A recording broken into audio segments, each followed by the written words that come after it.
aí, eu sou a Vivi. Último vídeo da Masterclass da Joyce Carol Oates. Agora a gente finaliza. E vamos para o tópico 9. Escolha o ponto de vista. Aqui a Joyce traz um exemplo de um conto dela, em que ela começou a escrever um conto do ponto de vista do assassino. E ela estava escrevendo, estava gostando e tal, mas depois ela mudou o ponto de vista para a vítima. E a história ficou 1000 vezes melhor. Ela gostou muito mais, se identificou mais. Aí agora sim, aquele conto, aquele foco, aquele ângulo, ela sentiu que estava correto. E aí, para você descobrir isso, talvez você tenha que escrever o ponto de vista de vários personagens até você sentir que aquele é o final. Engraçado que aconteceu recentemente isso comigo. Eu tenho uma história que eu tô escrevendo há anos, eu ainda não consegui finalizar, tá terrível. E toda hora, né, eu volto, tenho que reler tudo pra lembrar, já tem bastante página, então torna até mais difícil essa quebra de tempo, né, brusca que tem entre um momento da minha vida que eu tô escrevendo e outro eu tenho que reler tudo, pegar de novo a voz, o ritmo, enfim. E aí eu percebi que quando eu mudei o ponto de vista, que era da protagonista antes e agora é de um outro personagem muito importante, tão importante quanto o protagonista, mas não, e que fala dela, inclusive, ficou muito melhor. Muito, muito, muito melhor. Pelo menos ao meu ver, humildemente falando.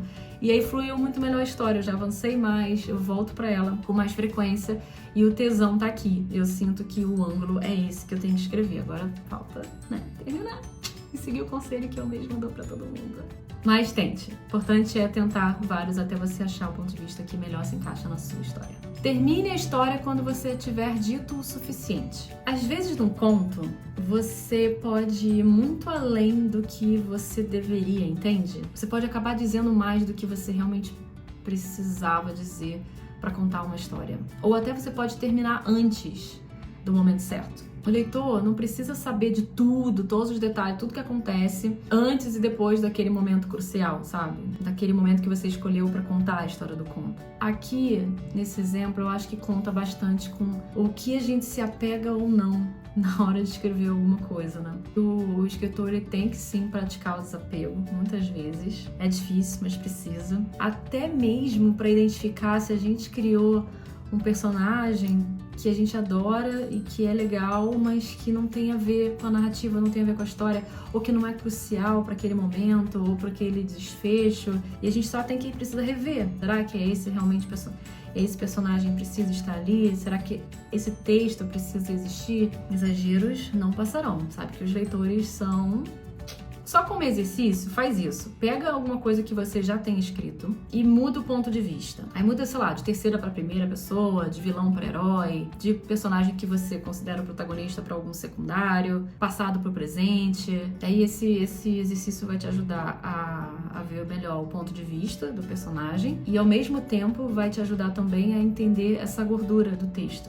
O que é realmente necessário. Porque às vezes quando você muda o ponto de vista, você identifica essas sobras com mais facilidade. É uma dica. 10. Lendo e estudando a escrita. É muito importante, gente, que a gente pense em tudo que a gente consome. Seja ela boa ou ruim, seja audiovisual ou literatura. A gente consome as coisas e aquilo influencia a gente de alguma forma. E a gente é uma soma de tudo isso que a gente está consumindo. Todas as obras que a gente leu na infância, importantes ou não, meio que são mentores. Por exemplo, se a gente leu muito na infância, isso vai fazer diferença na hora da gente escrever. Se a gente assistiu a muitos filmes, isso vai fazer diferença na hora da gente produzir um filme. A gente não seria o que a gente é, nem escreveria como a gente escreve, se não fosse por esse consumo, se não fosse por essas obras. Leia como aprendizado.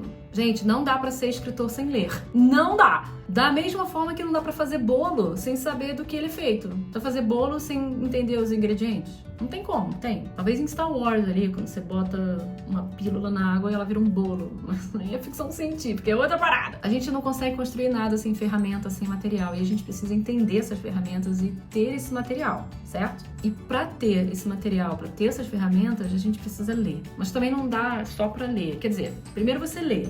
Agora que você começou a escrever, que você já entende um pouco da ferramenta, que você tem esse material à disposição, aí você passa a ler um pouquinho diferente. E tem que ter um propósito, você quer aprender, você observa, você analisa a forma, você analisa o conteúdo, você faz comparação, você para perceber quando que o autor ele decidiu algo, os caminhos que ele decidiu tomar lendo com aqueles personagens, como que ele responde aquelas perguntas que ele obrigou o leitor a fazer enquanto estava lendo a história. Isso é bem legal de parar para perceber. Enfim, tudo relacionado à maneira como, as coisas que você quer aprender, as perguntas que você se faz quando você é escritor. Você fala, ai, como é que eu faço isso? Como é que o autor faz aquilo? Ao ler, tenta perceber, tenta entender o que o autor fez, para que você mesmo consiga essas respostas, tirando desses livros que você está lendo, tirando dessa leitura que você está fazendo. 2 tipos de leitura. Você tem a espontânea, improvisada, que você começa a ler do nada. Pode ser só mais uma leitura superficial, ou você pode acabar gostando muito, enfim. Ou você pode ler de forma sistemática. Aí você decide, você tem tempo para decidir o que você vai ler, antecedência, você tem uma certa aí cronologia, disciplina, propósito. Os 2 tipos de leitura podem te promover aí um momento incrível. Eu tenho minha leitura sistemática, que é quando eu falo de trabalho, quando eu tenho o clube do livro, quando eu tô estudando aqui pra cá também, pro YouTube. Então isso é mais leitura sistemática, porque eu tenho que anotar, eu tenho que ter uma disciplina, uma cronologia, enfim, tudo isso. E tem aquela leitura que você tá do nada numa livraria, você escolhe o livro e começa a ler, ninguém falou nada sobre o livro e você gostou da capa e quer começar a ler. E os 2 têm formas de aprendizado diferentes. Releia! A vantagem maior pra mim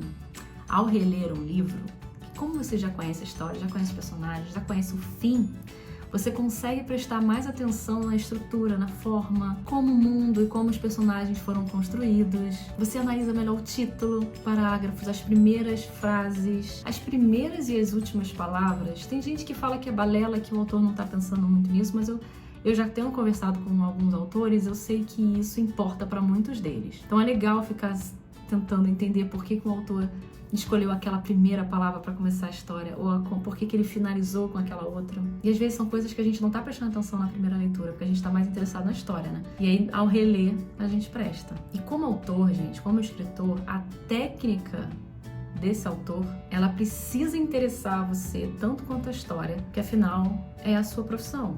É o seu ofício, é o que você gosta de fazer, é o que você sente tesão. Então precisa interessar. Caso contrário, converse sobre os livros que lê. Olha, melhor coisa que tem. Sabe as características mais técnicas, formais, que tem gente, às vezes, em clube do livro que fala, que vem com esses assuntos e você fica meio...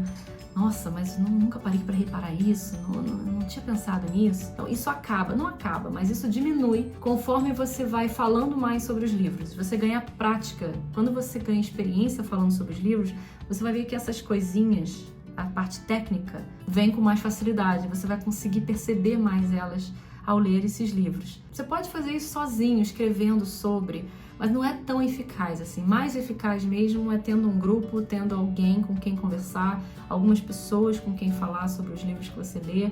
Melhor maneira, gente, trocando, aí sim você vai entender mais ainda até, não só da história, mas da parte, da forma, da própria escrita do autor. Workshops. Nos capítulos finais do curso, a Joyce tem uns workshops com os alunos. São vários vídeos, assim, que tem esses workshops. É na universidade que ela dá aula. E aqui é bacana para acompanhar o papo entre eles, como cada um pensa, o ponto de vista de cada um, eles discutem obras. E é interessante porque você consegue ver o que cada um, para onde cada um está olhando, o que eles estão identificando nessas obras, os pontos que devemos olhar quando a gente está estudando a escrita, quais as sensações que a gente tem ao ler alguma coisa, quais as personalidades que eu identifiquei, o que me fez pensar, quais os temas foram abordados, que tipo de referência foi desbloqueada quando eu li alguma coisa.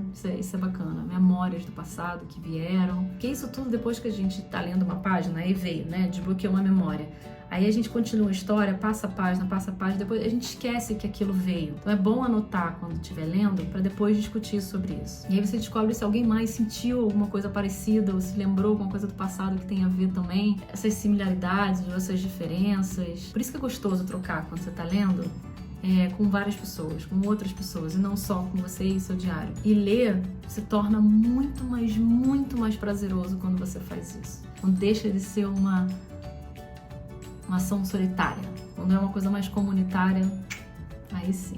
E para finalizar, mais aqui agora como um resumo de tudo que foi dito, A gente tem que sempre ter em mente que a escrita precisa ser divertida. Ela deve ser divertida, deve ser memorável. Precisa escrever sobre coisas que vão nos surpreender os outros. É tipo, pelo menos pra Joyce, ela fala, eu concordo, é como se fosse uma manifestação espiritual. A gente não sabe exatamente o que vai acontecer. E esse trabalho não vai terminar de um dia pro outro, no mesmo dia, se tratando de romances, né? Não conto curto sim, mas ainda assim, não é uma coisa que começa aqui e acaba aqui rápido. Leva tempo, né? A gente precisa de tempo de revisão, tempo de preparação, tempo para trabalhar a história, os detalhes. E como leva tempo, como a gente se dedica bastante para isso, ela precisa ser prazerosa. A gente precisa ter tesão, escrever com prazer, escrever sobre as nossas paixões, os nossos medos, nossos pesadelos, nossas vontades. E por conta desse tesão todo, pelo processo, pela escrita em si, a gente precisa pensar nisso, precisa focar nisso, e não no que vem depois, nos ganhos que vem depois disso, que senão a arte se perde. Começa a pensar nos frutos que você vai colher por conta de um livro que você vai publicar, você mancha o livro, acaba não saindo do coração, acaba não vindo de você, acaba vindo de uma expectativa de mercado, uma expectativa de fora ou de alguém, e aí não é mais a sua voz, entende? Não tô querendo dar uma aqui de a gente tem que, né, não, afinal o dinheiro paga boleto, a gente sabe disso. A arte é quando você tá criando algo que faz parte de você, que tem a ver com você, que é uma tradução de quem você é, uma tradução da sua visão. E se você depois quer vender essa arte, são outros 500. É outro assunto, é outro vídeo, não é pra cá. Mas a ideia é que você, durante pelo menos o processo de escrita, quando você tá criando a sua história, tem que focar nisso, não pode se focar no que vem depois.